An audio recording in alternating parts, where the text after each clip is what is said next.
Hi കൂട്ടുകാരെ, പുതിയൊരു വീഡിയോയിലേക്ക് എല്ലാവർക്കും സ്വാഗതം. അങ്ങനെ ഇനി സൂര്യ നന്ദിനിയെ രക്ഷിച്ചു കൊണ്ടുവരികയാണ് കേട്ടോ.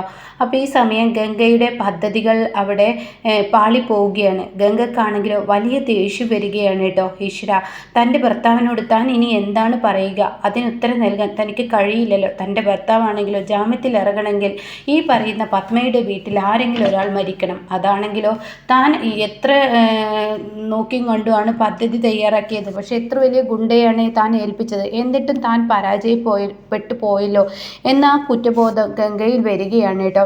അങ്ങനെ ഗംഗക്ക് അങ്ങനെ തോന്നുമ്പോൾ ഗംഗ പിന്നീട് ചിന്തിക്കുകയാണ്, ഇനി നോക്കേണ്ട, ആരെയും കൊല്ലണ്ട, പത്മയുടെ വീട്ടിലോട്ട് താൻ ഇടിച്ചു കയറാം, അതായിരിക്കും നല്ലത്. എന്നിട്ട് പത്മയ്ക്ക് കണക്കിനിട്ട് കൊടുക്കുക എന്ന തീരുമാനം തന്നെ ഗംഗ എടുക്കുകയാണ് കേട്ടോ. അപ്പോൾ ഗംഗയുടെ ആങ്ങളെയും കൂടെ പോകുന്നുണ്ട് കേട്ടോ. അപ്പോൾ ഈ സമയമാണെങ്കിലോ പത്മയുടെ വീട്ടിൽ പത്മയുടെ ആങ്ങളെയും ഭാര്യയും ഒക്കെ എത്തുന്നുണ്ട്. അവരുടെ മക്കൾ ഇനി പുതിയൊരു കഥയിലോട്ടാണ് പോകുന്നത്. പത്മയുടെ ആങ്ങള, ഭാര്യ, അതുപോലെ അവരുടെ 2 മക്കളൊക്കെ വരുമ്പോഴാണ് ഇനി പത്മ തൻ്റെ നന്ദിനി തന്നെയാണ് ശരിയെന്ന് അറിയുന്ന ആ ഒരു എപ്പിസോഡുകളാണ് കേട്ടോ നമുക്ക് മുന്നിൽ ഇനി കാണാനിരിക്കുന്നത്. അതായത് സൂര്യയുടെയും വേദയുടെയൊക്കെ മുറച്ചെറുക്കനും മുറപ്പെണ്ണും ഒക്കെ എത്തുമ്പോൾ കഥ മൊത്തത്തിൽ മാറി മറിയുകയാണ്. അങ്ങനെ ഇവർ എത്രയോ കാലത്തിന് ശേഷം UK നിന്ന് തൻ്റെ ആങ്ങള വന്നിട്ട് ഇവർക്ക് സ്വന്തം ആരാണ് എന്താണെന്ന് ഈ മക്കൾക്ക് പോലും അറിയില്ല. സൂര്യക്കും അറിയില്ല, അവർക്കും അറിയില്ല. അങ്ങനെ പറഞ്ഞു കേട്ട കഥകൾ വെച്ച് ഈ ആങ്ങളയുടെ മക്കൾ ഇവരാണെന്ന് പറയുന്നുണ്ട്. അങ്ങനെ തൻ്റെ ആൻറ്റിയെയും അതുപോലെ തന്നെ അവരെയൊക്കെ കിട്ടിയ സന്തോഷത്തിലാണ് പത്മ അങ്ങോട്ടേക്ക് എത്തിയിരിക്കുന്നത്. പക്ഷെ അവരിലും ഒരു നിഗൂഢതയുണ്ട് കേട്ടോ. അതൊക്കെ പത്മയുടെ തലയിലോട്ടിട്ട് വീഴാനുള്ളതാണ്. അങ്ങനെ അവർ തമ്മിൽ നല്ല സന്തോഷത്തിലിരിക്കുകയാണ്. പത്മക്ക് പറയാൻ വാക്കുകളില്ല. എത്ര കാലത്തിന് ശേഷമാണ് ഞാൻ എൻ്റെ കൂടപ്പിറപ്പിനെ കണ്ടത്. ഈശ്വര, എനിക്കിവിടെ എന്താ പറയേണ്ടതെന്നറിയില്ല, എന്ത് പറഞ്ഞാലും മതി വരില്ല, അത്രയും സന്തോഷവതിയാണ് ഞാൻ ഇന്ന് എന്നൊക്കെ പറഞ്ഞിട്ട് പത്മ ഇങ്ങനെ പറഞ്ഞിരിക്കുമ്പോഴാണ് കേട്ടോ പെട്ടെന്ന് ആരോ ബെല്ലടിക്കുന്നത്. അപ്പോഴേക്കും രാജു പോയി നോക്കുകയാണ്. രാജു പോയി നോക്കുമ്പോൾ, മാഡം, ഇവിടെ ഒരു ഗസ്റ്റ് വന്നിട്ടുണ്ട്, ആരാന്ന് എനിക്കറിയത്തില്ല എന്ന് രാജു വന്ന് പറയുമ്പോഴേക്കും രാജുവിൻ്റെ പിറകിൽ ഇവൾ നിൽക്കുന്നതായിരിക്കൂട്ടെ കാണാം. ഗംഗയെയും ഗംഗയുടെ ആങ്ങളെയും കാണുന്ന പത്മയും യതീന്ദ്രനും അടിമുടി കിടുകിടുകിടുന്നനെ വിറക്കുകയാണ്. അവർക്കാണെങ്കിലോ ആ കഴിഞ്ഞ കഥ ഒരിക്കലും മറക്കാൻ തോന്നാത്ത കഴിഞ്ഞ കഥയാണ് കേട്ടോ. കാരണം അവരുടെ കമ്പനിയിലെ സ്റ്റാഫിനെ വെട്ടിക്കൊന്ന ആ ഒരു സംഭവം അവരുടെ മനസ്സിലൂടെ കടന്നു പോവുകയാണ്. അങ്ങനെ പത്മ അങ്ങ് ഉറഞ്ഞു തുള്ളുകയാണ്. ഇവരെ അങ്ങ് കണ്ട ഉടൻ തന്നെ പത്മ പറയുകയാണ്, നീ എന്തിനാടി ഇങ്ങോട്ടേക്ക് വന്നത്? നിന്നെ ആരാടി ഇങ്ങോട്ടേക്ക് വിളിച്ചത്? അപ്പോഴേക്കും നാത്തൂൻ എന്താ ഇങ്ങനെയൊക്കെ പറയുന്നത്? ആരടി നിന്റെ നാത്തൂന് എന്ന് പറഞ്ഞ് ദേഷ്യപ്പെടുകയാണ് കേട്ടോ ഈ പത്മ. അത് കേട്ട ഉടനെ ഗംഗ പറയാണ്, എന്താ നാത്തൂനെ എന്നോട് ഇങ്ങനെയൊക്കെ പറയുന്നത്? കാര്യം എന്ത് പറഞ്ഞാലും നമ്മൾ ബന്ധുവായി വരില്ലേ? ഒന്ന് ചിന്തിച്ചു കഴിഞ്ഞാൽ ബന്ധു തന്നെ. അത് കേട്ട ഉടൻ തന്നെ ആരുടെ ബന്ധു, എന്ത് ബന്ധു എന്ന് ഇങ്ങനെ ചോദിക്കുന്നുണ്ട്. അപ്പോൾ ഉടൻ തന്നെ പറയാണ്, എന്തിനാ എന്നെക്കൊണ്ട് ഇതൊക്കെ പറയിപ്പിക്കുന്നത്? അതെ, നീ ഇപ്പോൾ ഞങ്ങളുടെ വീട്ടിൽ വന്നിരിക്കുന്നത് ഞങ്ങളുടെ സന്തോഷം കളയാനാണ്. ഇപ്പോൾ ഞങ്ങൾ വളരെ സന്തോഷത്തിലാണ്. നാത്തൂനെ, എന്ത് സന്തോഷമാണെങ്കിലും എന്നോട് കൂടി പറയും. ഗംഗെ, നീ വല്ലാതെ സംസാരിക്കാൻ നിൽക്കണ്ട, നിന്നെ കാണുമ്പോൾ തന്നെ എനിക്ക് അടിമുടി കയറുകയാണ്. അപ്പോൾ യതീന്ദ്രൻ പറയുന്നത് ശരിയാണ്, ഞങ്ങൾക്കധികം സംസാരിക്കാൻ താല്പര്യമില്ല. നീയുമായുള്ള ബന്ധം അത് മറന്നു, 2 ദിവസം മനസ്സിൽ ഓർത്തതേ ഉള്ളൂ. അതുകൊണ്ട് സുദർശൻ്റെ കുടുംബത്ത് ഉണ്ടായത് എന്തെന്ന് ഞാൻ പറയേണ്ടതില്ല. അപ്പോൾ അതുകൊണ്ട് തന്നെ അതൊന്നും ഓർക്കാൻ ഞങ്ങൾ താല്പര്യപ്പെടുന്നില്ല. അപ്പോഴേക്കും സൂര്യ അങ്ങോട്ടേക്ക് എത്താണ്. ആരാണ് ഡാഡി? ഡാഡി, ഇത് പത്മയുടെ മകനായിരിക്കില്ലേ? അപ്പോഴേക്കും ബാക്കിയുള്ളവരൊക്കെ, ഇന്ദ്രജ, വേദ, ഇവരൊക്കെ ചോദിക്കുകയാണ്. അപ്പോൾ ഉടൻ തന്നെ, അല്ല, ഞാൻ ഇവർ മാത്രം കണ്ടിട്ടില്ല, ബാക്കി എല്ലാവരെയും ഞാൻ കണ്ടിട്ടുണ്ടല്ലോ. അപ്പോൾ ഉടൻ തന്നെ പത്മ ഇങ്ങനെ നിന്ന് പരുങ്ങുമ്പോൾ പത്മയുടെ ആങ്ങള പറയാണ്, ഞാൻ പത്മയുടെ ആങ്ങളെയാണ്, ഇതെൻ്റെ മക്കളാണ്, ഇതെൻ്റെ ഭാര്യ എന്നൊക്കെ പറഞ്ഞ് പരിചയപ്പെടുത്തുമ്പോൾ, ഓ, ഞാൻ ഇവർക്ക് വേണ്ടപ്പെട്ട ആളാണ്, ഇവരുടെയൊക്കെ ബന്ധു തന്നെയാണ്. ഇവരത് പറയാൻ താല്പര്യപ്പെടുന്നില്ല. അപ്പോഴേക്കും പത്മയെ, നീ ഇങ്ങനെ ഒരു ബന്ധുവിൻ്റെ കാര്യം എന്നോട് പറഞ്ഞിട്ടില്ലല്ലോ എന്ന് ആങ്ങളെ പറയുമ്പോഴേക്കും ഉടൻ തന്നെ പറയുകയാണ്, ബന്ധുവിൻ്റെ കാര്യമൊന്നും ഇവിടെ ആരും പറയേണ്ട ആവശ്യമില്ല, കാരണം ഇതൊരു ബന്ധുവല്ല എന്നിങ്ങനെ പറയുന്നുണ്ട് കേട്ടോ. അങ്ങനെ ഈ സമയം ഇതൊരു ബന്ധുവല്ല എന്ന് പറയുമ്പോൾ ഉടൻ തന്നെ, എന്താ നീ ഇങ്ങനെ പറയുന്നത്? ഞാൻ നിന്നെ കാണണമെന്ന് എനിക്ക് തോന്നി. ഒരുപാട് നാളത്തെ ആ ഒരു ആഗ്രഹത്തിന് ശേഷമാണ് ഞാൻ ഇങ്ങോട്ടേക്ക് വരുന്നത്. അതുകൊണ്ട് ഞാൻ ഇങ്ങോട്ടേക്ക് വന്നു. ഞാൻ നിന്നെ കാണണമെന്ന് തോന്നി ഞാൻ വന്നു. ഇപ്പോൾ ഞാൻ വന്നത് എൻ്റെ തോട്ടത്തിലെ ആപ്പിളുമായിട്ടാണ്. ഇതിൽ നിറയെ ആപ്പിളുണ്ട്, ഇത് ഞാൻ നിനക്ക് തരാനാണ്. അത് കേട്ട പത്മ പറയണേ, നിൻ്റെ ആപ്പിളും വേണ്ട, ഒന്നും വേണ്ട, മണ്ണാങ്കട്ടയും വേണ്ട, നീ മര്യാദയ്ക്ക് ഇവിടെ നിന്ന് പോയിക്കോ എന്ന് പറയണേ.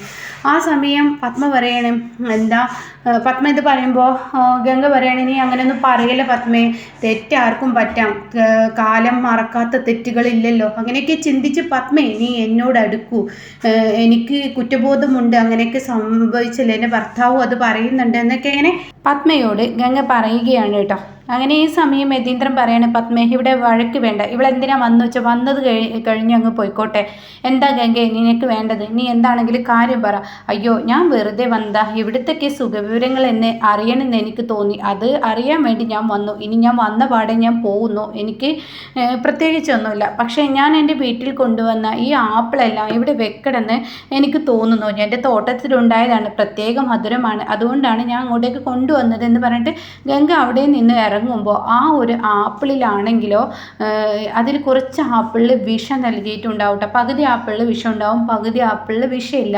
എന്നാൽ ഈ സമയം അതിനുള്ളിൽ ഒരു ക്യാമറ വെച്ചിട്ടുണ്ടാവും. ഈ ക്യാമറ ആരും കാണാതെ പതിയെ ഗംഗയുടെ ആങ്ങള, അതായത് ആ ഒപ്പം നടക്കുന്ന ആ പയ്യനുണ്ടല്ലോ, അയാൾ ഈ സംസാരത്തിനിടയിലും വഴക്കിനിടയിലും അവരുടെ വീട്ടിൽ ആരും കാണാത്ത ഒരു സ്ഥലത്ത് ഒരു മൂലയിൽ അത് സ്ഥാപിക്കുന്നുണ്ട് കേട്ടോ. പക്ഷെ ഇതൊന്നും ആരും കണ്ടിട്ടുണ്ടാവില്ല. അങ്ങനെ ഇവളെ ഇവിടെ നിന്ന് മാറ്റിയിറക്കുമ്പോൾ ഉടൻ തന്നെ പത്മ പറയണ ഒരു സന്തോഷ നിമിഷമായിരുന്നു, എൻ്റെ ആങ്ങളെയും മക്കളും എത്തിയ ഈ നിമിഷത്തിൽ തന്നെ ഇങ്ങനെ ഒരു സങ്കടം എനിക്ക് കാണേണ്ടി വന്നു. അപ്പോൾ ഇവർ പരസ്പരം ഇങ്ങനെ നോക്കുകയാണ്, ഈശ്വര ഇവളെന്താ ഇങ്ങനെ പറഞ്ഞത് എന്നുള്ള ഭാവത്തിൽ, കാരണം അവരുടെയും ഒരു നിഗൂഢതയുണ്ട്, അത് വരും. അങ്ങനെ ഈ സമയം എന്തായാലും കഴിഞ്ഞില്ല പത്മ, ഇനി ആ വിഷയം വിട്ടേക്ക്, ഇനി അത് ഇവിടെ ആവർത്തിച്ച് പെരുപ്പിക്കണ്ട, വെറുതെ ആവശ്യമില്ലാത്ത പ്രശ്നങ്ങളും ഉണ്ടാക്കണ്ട, അതുകൊണ്ട് അത് വിട്ടേക്ക് എന്ന് പറയട്ടെ. അപ്പോൾ പത്മ പറയണേ അതങ്ങനെ വിടാനൊന്നും എന്നെ കൊണ്ട് കഴിയത്തില്ല, കാരണം എൻ്റെ മനസ്സിൽ മറക്കാത്തൊരു സംഭവമാണ്, അവളുടെ ഭർത്താവിൻ്റെ പേരും പറഞ്ഞ് അവൾ ഇങ്ങോട്ടേക്ക് വന്നിരിക്കുന്നു, എനിക്കത് കേൾക്കുന്നത് തന്നെ ഉറപ്പും വെറുപ്പാണെന്നൊക്കെ പറഞ്ഞ് ഗംഗ സംസാരിക്കുകയാണ്. ഉടൻ തന്നെ യതീന്ദ്രൻ പറയാണ് നിർത്ത്, ഇനി ഒരിക്കലും അതിനെക്കുറിച്ച് പറയണ്ട, എനിക്ക് അത് കേൾക്കാൻ ഇഷ്ടപ്പെടുന്നില്ല എന്ന് പറയണേ. അങ്ങനെ ഈ സമയം പത്മ രാജുവിനെ വിളിക്കുകയാണ്, രാജു നീ ഒരു പണി ചെയ്യേ, ഈ ആപ്പിളെല്ലാം കൊണ്ടുപോയിട്ട് അങ്ങ് വേസ്റ്റിലിട്ടേക്ക്, ഇതിവിടെ കാണാൻ പാടില്ല, അവൾ കൊണ്ടുവന്ന ഒരു സാധനം ഇവിടെ കാണാൻ പാടില്ല എന്ന് പറയണേ. അങ്ങനെ രാജു ആണെങ്കിലോ ഇതെല്ലാം കൊണ്ടുപോകുമ്പോൾ രാജു ആണെങ്കിലോ ഇന്നേത്തരം കാണാത്ത അത്ര നല്ല ആപ്പിള്, രാജുവിന് ഇത് കളയാൻ തോന്നില്ല, അയ്യോ ഈശ്വരാ എന്ത് നല്ല ആപ്പിളാണ്, ഇത് എന്തിനാ കളയുന്നത് എന്ന് പറയുന്നുണ്ട്. അപ്പോൾ അതിന് പറയാണ് ഇത് കളഞ്ഞേക്ക്, വെറുതെ ഒരു വിഷയം ഉണ്ടാക്കാൻ നിൽക്കേണ്ടത് കളഞ്ഞേക്ക് എന്ന് പറയാണ്. ഈ സമയം ഇവർ വന്നിട്ട് ഒത്തിരി നേരമായി തുടങ്ങി കേട്ടോ. അപ്പോഴേക്കും അവിടെ വിശക്കുന്നു, ഇവിടെ ഒന്നും ആയില്ലേ എന്നൊക്കെ ചോദിച്ച് വരികയാണ്. അപ്പോഴേക്കും ഇവർ ഓർഡർ ഇട്ടിട്ടുണ്ടാവും നന്ദിനിയോട്, ഇന്ന ഭക്ഷണമൊക്കെ ഉണ്ടാക്കണം എന്നൊക്കെ പറഞ്ഞിട്ട് ഓർഡർ കൊടുത്തിട്ടുണ്ടാവും. അപ്പോൾ അതുകൊണ്ട് തന്നെ നന്ദിനിയെ സഹായിക്കാൻ ഒരാളുമില്ല, നന്ദിനി തന്നെ ഇവർക്കുള്ള ഭക്ഷണങ്ങളെല്ലാം ചെയ്യുകയാണ്. അപ്പോൾ ഈ സമയം ഇവർ മുക്കാൽ മണിക്കൂർ 1.5 മണിക്കൂർ കഴിഞ്ഞിട്ട് ഇവർക്ക് ഭക്ഷണം ആവുന്നില്ലെന്ന് കാണുമ്പോൾ അതിൽ ഇന്ദ്രച്ച വന്ന് ദേഷ്യപ്പെടുകയാണ്, എന്താടി ഈ സമയം വരെ നിനക്ക് ഭക്ഷണം എടുക്കാൻ കഴിഞ്ഞില്ലേ എന്ന് ചോദിക്കുന്നുണ്ട്. അപ്പോൾ ഈ സമയം മാഡം എനിക്ക് എല്ലാം ഉണ്ടാക്കി വരണ്ടേ, ഞാൻ ഒറ്റയ്ക്കല്ലേ ഉള്ളൂ, പിന്നെ ഞങ്ങളെല്ലാം നിന്നെ സഹായിക്കണം നടി നീ പറയുന്നതെന്ന് ഇന്ദ്രജ അപ്പോഴേക്കും നന്ദിനിയോട് പറയാം. അയ്യോ അതല്ല, കുറച്ച് സമയം കൂടി ഒരു 1/2 മണിക്കൂർ മതി, എന്നാൽ ഞാൻ ഉണ്ടാക്കി തരാമെന്ന് പറയുന്നത്. ശരി വേഗം ഉണ്ടാക്കുകയെന്ന് പറഞ്ഞിട്ട് അകത്തോട്ട് പോവുകയാണ്. അപ്പോൾ ഈ സമയം അവിടെ ഇരിക്കുന്നവരിൽ ഈ വന്നവരിൽ ഒരാൾ പറയുന്നുണ്ട്, അതെ ആപ്പിളോ അങ്ങനെ എന്തെങ്കിലും ഉണ്ടെങ്കിൽ ഫ്രൂട്ട്സ് എന്തെങ്കിലും എടുത്താൽ കുഴപ്പമില്ല, ഇവിടുത്തെ വേലക്കാരി അവളാണെങ്കിൽ, അപ്പോൾ അവർക്കാണെങ്കിൽ വന്ന പാട് സൂര്യയുടെ ഭാര്യയാണെന്ന് സൂര്യ പറഞ്ഞ് പരിചയപ്പെടുത്തി കൊടുക്കുന്നുണ്ട്.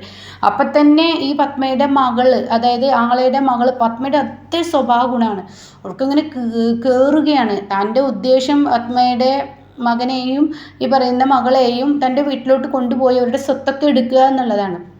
പക്ഷെ അതൊന്നും പത്മക്കറിയില്ല കേട്ടോ. അങ്ങനെ ഈ സമയം അവൾ ആ ദേഷ്യം കാണിക്കുകയാണ്, ആപ്പിൾ വേണമെന്ന് പറയാണ്. അപ്പോൾ ആപ്പിളാ വേണ്ട, എന്താ വേണ്ട, അവിടെ താഴെ പറഞ്ഞോ എന്ന് പറഞ്ഞിട്ട് ഇവിടെ ഇപ്പുറത്ത് വിജയെ പറഞ്ഞു വിടുകയാണ്. അപ്പോൾ വിജയ് ചെന്നിട്ട് ചോദിക്കുകയാണ്, ആപ്പിൾ വെട്ടാനാണ് പറഞ്ഞിരിക്കുന്നത്, വിശപ്പ് മാറണ്ടേ, വന്നവർക്കൊക്കെ വിശക്കുന്നുണ്ട്, രാജു നീ വേഗം ആപ്പിൾ വെട്ട്. അപ്പോൾ രാജു പറയാണ്, നന്ദിനി ഇവിടെ ആപ്പിൾ മാത്രമില്ല, ഇനിയിപ്പോൾ അതില്ല എന്ന് പറഞ്ഞാൽ എൻ്റെ നേർക്ക് എടുക്കുമല്ലോ നന്ദിനി, ഞാൻ എന്താ ചെയ്യുക. അപ്പോൾ ഉടൻ തന്നെ ഉള്ളത് വെട്ടിക്കൊടുക്കുക, ഉള്ള ഫ്രൂട്ട്സ് വെട്ടിക്കൊടുക്കുക. അതൊന്നും ഇവറ്റങ്ങളോട് പറഞ്ഞാൽ ഇവറ്റക്ക് മനസ്സിലാവില്ല, ഇവറ്റങ്ങളൊക്കെ അങ്ങനത്തെ സ്വഭാവമുള്ള ക്യാരക്ടറാണല്ലോ, ഇവരൊക്കെ അങ്ങനെയാണല്ലോ പഠിച്ചു വെച്ചിരിക്കുന്നത്. അപ്പോൾ അതുകൊണ്ട് തന്നെ ഇനിയിപ്പോൾ ഒന്നും നോക്കേണ്ട, ഈ കളയാൻ വെച്ചിരിക്കുന്നതിൽ നിന്ന് ആപ്പിൾ എടുക്കുക എന്ന് പറയുന്നത്. അപ്പോൾ ഈ സമയമാണെങ്കിലോ ഇത് കേട്ടപാട് അയ്യോ വേണ്ട, അത് എടുത്തിട്ടുണ്ടെങ്കിൽ ഇനി ഈ വീട്ടിൽ കൂടുതൽ പ്രശ്നങ്ങൾ വരും, അതിപ്പോൾ ആരറിയാം, ആപ്പിളിനൊക്കെ ഒരേ കളറാണ്, ഒരേ ടേസ്റ്റാണ്, ഇതിപ്പോൾ അവർ കൊണ്ടുവന്നു എന്നുള്ള ഇതൊന്നും ആപ്പിളിൽ എഴുതിയിട്ടുണ്ടാവില്ല എന്ന് പറയുന്നത്. ഇപ്പോൾ നന്ദിനിയാണെങ്കിലോ ഈ പാചകം ഉണ്ടാക്കുന്ന ആയതുകൊണ്ട് തന്നെ അത്രയും കാര്യമാക്കുന്നില്ല. നന്ദിനി പിന്നീട് തൻ്റെ പണി നോക്കുകയാണ്. അങ്ങനെ ഈ സമയം നന്ദിനി തൻ്റെ പണി നോക്കുന്ന സമയത്ത് ഉടൻ തന്നെ ഈ ആപ്പിൾ ഉണ്ടല്ലോ, ഈ ആപ്പിള് രാജു പെട്ടെന്ന് കട്ട് ചെയ്യുകയാണ്. അപ്പോൾ ഇതൊക്കെ ഗംഗയുടെ വീട്ടിലിരുന്നിട്ട് ഇങ്ങനെ കാണുകയാണ്, ക്യാമറ വെച്ചിരിക്കുകയാണ്. അപ്പോൾ ഒരു ചെറിയൊരു പെന്നിൻ്റെ ഉള്ളിലാക്കിയിട്ടാണ് ഇത് വെക്കുന്നത്. ഒരു ഫ്ലവർ കൂജയുടെ സൈഡിലായിട്ട് മൊത്തത്തിൽ ഇവരുടെ വീട് മൊത്തം കാണുന്ന വിധത്തിലാണ് അത് ചെയ്തിരിക്കുന്നത്. അങ്ങനെ ഗംഗ ഇതിങ്ങനെ കാണാൻ, ഹാവ് എൻ്റെ ഗംഗ, നീ ഇത് വെക്കുമ്പോൾ ഞാൻ ഒരിക്കലും പ്രതീക്ഷിച്ചില്ല ആപ്പിളിൽ വിഷം കയറ്റുമ്പോൾ ഇത് കഴിക്കുമെന്നും. എന്തായാലും പത്മയുടെ കുടുംബത്തിൽ നിന്ന് ആരെങ്കിലും മരിക്കും, അത് ഉറപ്പാണെന്ന് പറയുന്നത്. അങ്ങനെ ഈ സമയം ആപ്പിൾ കട്ട് ചെയ്ത് രാജു അത് ടേബിളിൽ കൊണ്ടുവെക്കുകയാണ്. ആ സമയം അങ്ങോട്ടേക്ക് ഈ പറയുന്ന നന്ദിനി ജ്യൂസും അടിക്കുന്നുണ്ട്. ജ്യൂസ് അടിച്ചിട്ട് നന്ദിനി കൊണ്ടുവരുന്നുണ്ട്. ഇതേ സമയം ഇപ്പുറത്ത് സൂര്യ വരികയാണ്. അപ്പോൾ സൂര്യ പോകുന്ന വഴിക്ക് അളിയ ആപ്പിൾ വേണമെങ്കിൽ കഴിച്ചു എന്ന് പറയുന്നത്. അപ്പോൾ ഇവരൊക്കെ ഇങ്ങനെ എടുത്ത് കഴിക്കുന്നുണ്ട്. അതിൽ ഈ ആപ്പിളല്ല പലവരും കയ്യിൽ പിടിച്ചിരിക്കുകയാണ്, പലവരും കഴിക്കുന്നുമുണ്ട്. അപ്പോൾ ഈ സമയം സൂര്യ പോകുന്നതിനിടയ്ക്ക് ഇതിലൊരു ആപ്പിളിൻ്റെ കഷ്ണം എടുത്ത് സൂര്യക്ക് കൊടുക്കുന്നു. അത് കാണുന്നതിനോടുകൂടി ഇതിലാരെങ്കിലും വീഴുമെന്ന് ഉറപ്പാണെന്ന് പറഞ്ഞ് ഗംഗ ഇരിക്കുന്ന സമയത്ത് ഈ ആങ്ങളയുടെ പിന്നെ ഭാര്യ ആങ്ങളയുടെ മകളുണ്ടല്ലോ, അവൾ ഈ സൂര്യ ആ ആപ്പിളിൽ അങ്ങ് തൊട്ടതിനോട് കൂടിയിട്ട് അവൾക്ക് അങ്ങ് ദേഷ്യം പിടിക്കണം. അയ്യേ, ഈ ആപ്പിൾ ഇനി എനിക്ക് വേണ്ടെന്ന് പറയണം. അത് കേൾക്കുന്ന സൂര്യ റൂമിൽ നിന്ന് എത്തിച്ച് നോക്കുകയാണ്. അത് ഇവിടുത്തെ